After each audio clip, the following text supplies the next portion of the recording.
শনিবার রাতে চট্টগ্রাম বিশ্ববিদ্যালয়ের ২ নম্বর গেট সংলগ্ন আবাসিক ভবনে এক শিক্ষার্থীর বাসায় ঢোকা নিয়ে বাধে বিপত্তি। ভবনের দারোয়ানের সাথে বাকবিতণ্ডার এক পর্যায়ে ওই নারী শিক্ষার্থীকে আঘাত করেন দারোয়ান। এ নিয়ে বাধে বিরোধ। খবর পেয়ে ক্যাম্পাস থেকে বিক্ষুব্ধ শিক্ষার্থীরা এলে তাদের ওপর ধারালো অস্ত্র ও লাঠিসোঁটা নিয়ে হামলা চালায় স্থানীয়রা। দফায় দফায় ধাওয়া পাল্টা ধাওয়ায় রণক্ষেত্রে পরিণত হয় ঘটনাস্থল। রাতভর সংঘর্ষে আহত হন অর্ধশতাধিক শিক্ষার্থী।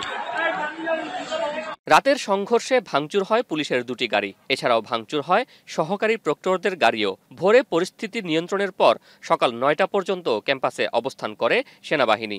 সংঘর্ষের ঘটনায় জড়িতদের বিচার দাবি করে সকালে 0 পয়েন্টে অবস্থান নেন শিক্ষার্থীরা।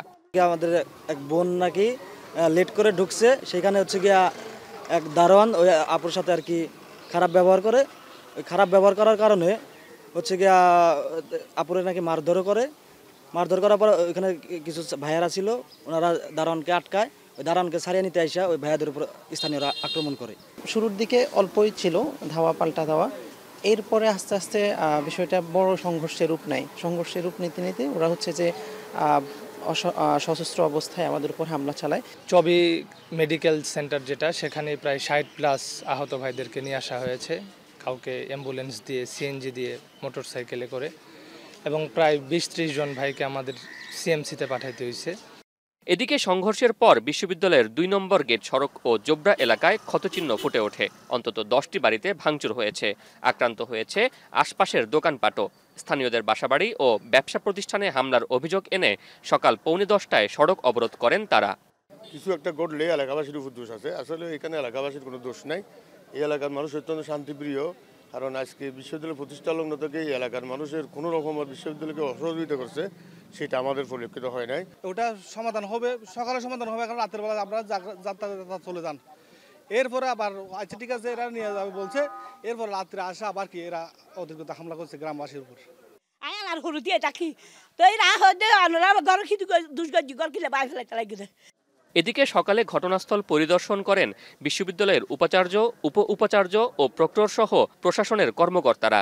এ সময় জোবরায় বিভিন্ন বাসাবাড়ি ও কটেজে বসবাসরত শিক্ষার্থীদের খবর নেন তারা। কথা বলেন স্থানীয়দের সাথেও। পরে 0 পয়েন্টে শিক্ষার্থীদের সাথে কথা বলতে গিয়ে জানান পুলিশ সহ আইন শৃঙ্খলা বাহিনীর অসহযোগিতার অভিযোগ। ওদেরকে নানাভাবে আক্রান্ত করেছে।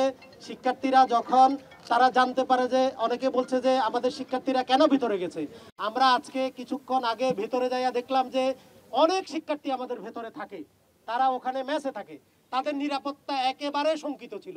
আমরা ডিপিপি দিয়েছি, আমাদের শিক্ষার্থীদের এই সমস্যার সমাধান করার জন্য হল লাগবে। হলের পাশাপাশি আমাদের শিক্ষার্থীরা তো এই রাস্তা দিয়ে যাবে, এই নিরাপদ সড়ক তাদের লাগবে, ওই নিরাপদ সড়কে তারা যাবে। এখানে সন্ত্রাসীদেরকে গ্রেপ্তার হওয়া পর্যন্ত এটা সমাধান হবে না।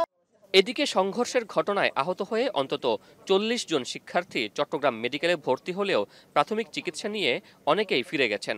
তবে গুরুতর জখম হওয়ায় 5 জন শিক্ষার্থী চিকিৎসাধীন রয়েছেন।